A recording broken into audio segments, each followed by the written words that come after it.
My pronouns to all Atmajyotis, divine light of self.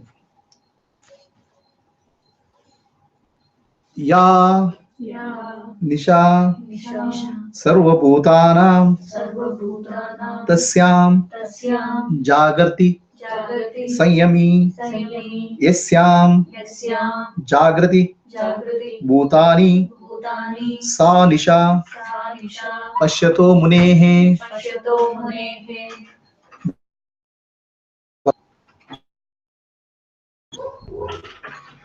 Ya Nisha Sarvabhutanam.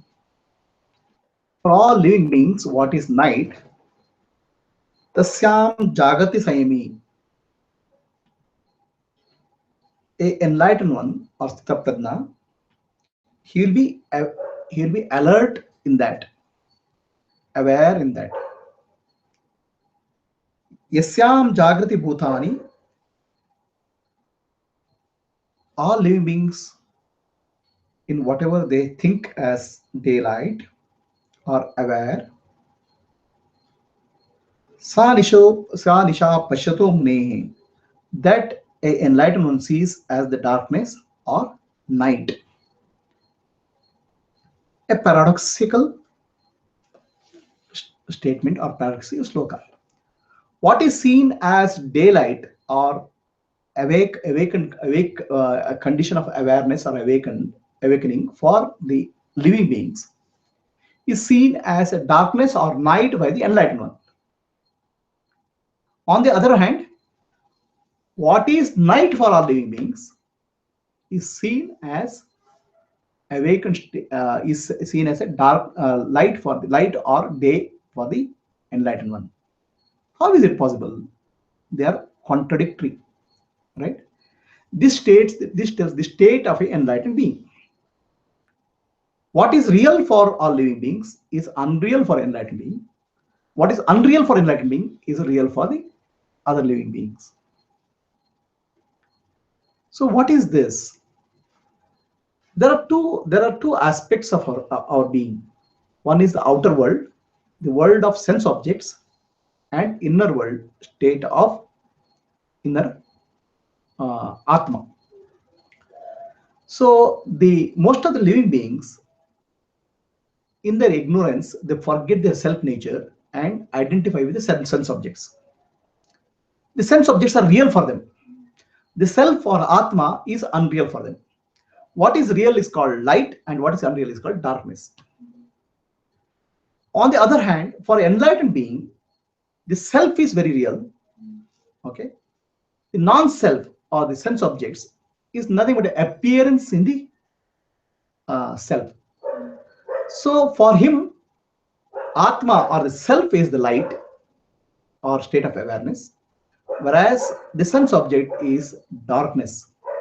So that's why there's a contrast between the experience of a living ordinary human being, a living being, and enlightened one. Enlightened one sees the world of sense objects as Maya or appearance. Okay, it's as good as saying there is a mirage in a desert. Okay, so the mirage appears to be like water, and people rush towards that, right? And try to drink water from that to quench their thirst. But there is no water, but water appears to be real, and they rush towards that. Whereas a person who knows about the mirage, he doesn't get attracted. He knows it's a mirage, and he doesn't rush towards that. An enlightened being is one who doesn't rush towards sense object, doesn't get attracted to sense object because he knows it is appearance, it's not real. On the other hand, unrealized people are attracted by sense objects. This is the state of a realized being versus the state of a unrealized being. There is a story. There was a master called Goodriff. The Goodriff had a student called Opunsky. Goodriff was a Russian master. So when Opunsky was the chief disciple, Opunsky comes to Goodriff and says, "Master, I want to learn meditation." So Gurudev puts one condition. So if you want to learn meditation, you have to practice this meditation in isolation for 3 months. In these 3 months, you should not meet anybody. You should be away from the society. Opensky says yes, and he stays away and practices meditation.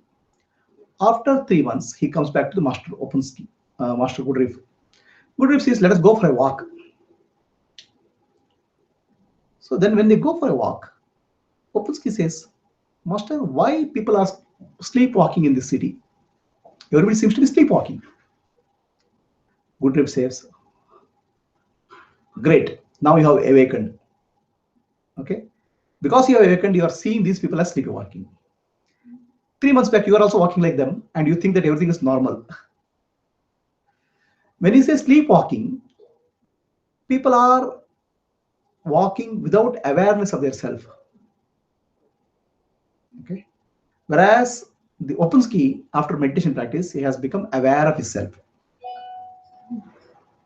That's why all enlightened beings are called awakened beings. They've woken up from the dream called Maya or appearance.